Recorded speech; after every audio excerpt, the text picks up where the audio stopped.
Firenze. Vi skal i dag rundt og se på, hvordan at naturkatastrofer det har indflydelse på det her område, hvordan mennesker de bor her med skrækken for de her, og om de overhovedet har en skræk. Men jeg tror først, vi skal ud og kigge på noget kunst. Renæssancen var en historisk tidsperiode, der indledtes i Italien i 1300-tallet. Den bredte sig til det resterende Europa i 1400- og 1500-tallet og sluttede i Nord- og Vesteuropa omkring 1650. I Danmark varede renæssancen fra ca. 1500 til ca. 1660. Perioden før renæssancen var middelalderen, det vil sige mellemtiden, hvor den katolske kirke fremtvang en kollektiv menneskeopfattelse, men den gik efterhånden i opløsning. I stedet søgte man tilbage til antikkens rødder, hvis kunst, filosofi og litteratur blev de nye idealer. Deraf kommer ordet renæssance, som betyder genfødsel. Perioden, som man spejlede sig i, var det klassiske antik, det vil sige grækernes og romerrigets samfund og idealer. I renæssancen voksede interessen for det enkelte menneske og dets muligheder frem. Til dette hørte også interessen for kroppens indretning, hvilket blev udtrykt i blandt andet billedkunsten. Her stræbte man nu efter at male, så portrætter lignede modellen, da mennesket ikke mere blev opfattet som grupper eller typer, men som enkelte individer.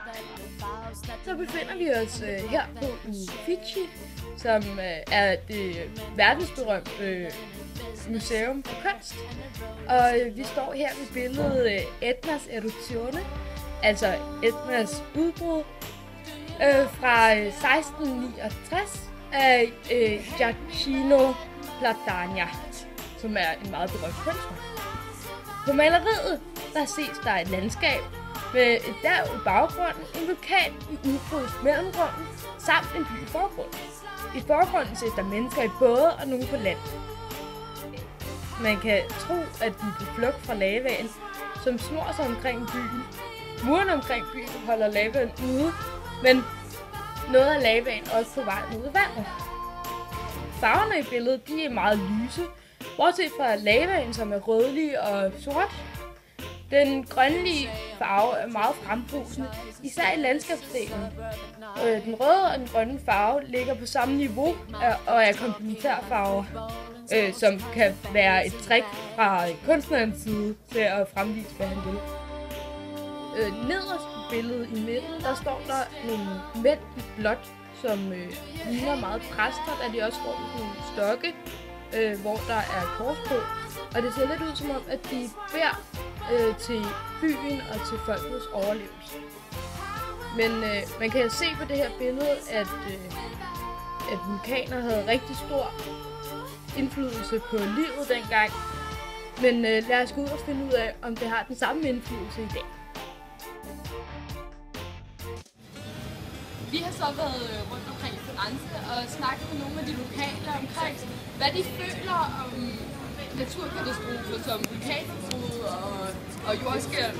Og det virker ikke som om, at der er nogen, der føler det som en trussel, at det, der er i området, det bliver kontrolleret. Og man kan jo se på alle de her gamle bygninger, der er over det hele, at katastroferne, der er, eller de jordskælv, der er, ikke er særlig store, og derfor påvirker det ikke byen. Så det var alt.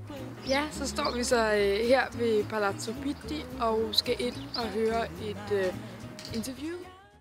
Sicilien er en ø i det sydlige Italien, hvor vulkanen Etna ligger midt i en subduktionszone. Det vil sige, at den ligger på grænsen mellem to destruktive pladerande, hvor den ene er dykket under den anden plade.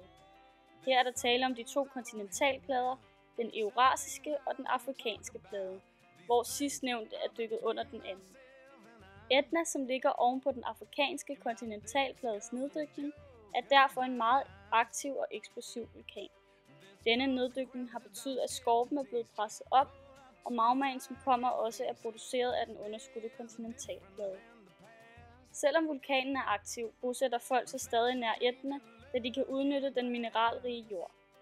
Grunden til, at jorden er så mineralrig, er, at der bliver frigivet vand og gasser fra jordens indre, og at lavaen indeholder en masse næringsrige mineraler, som hjælper på blandt andet væksten af planter. Ja, så blev vores dag endelig færdig her i Firenze, og det spørgsmål, som vi gerne ville have svar på, det var, hvilke indflydelse naturforholdene omkring Firenze de har. Og man må indrømme, at de har jo nok ikke så stor indflydelse på italienerne. og som man kunne forestille sig. Og man kan sige, at det vulkanske aktivitet, det bliver jo mest brugt til at skabe energi. Så det er jo nok opfattet lidt som vi opfatter vindmøller. På den anden side, så er vulkansk jord jo rigtig godt at dyrke. Og det kan jo så være, at hvis der ikke var vulkansk aktivitet i området, så ville Firenze måske ikke ligge der, hvor det ligger i dag. Men nu vil jeg så gå i seng, så godnat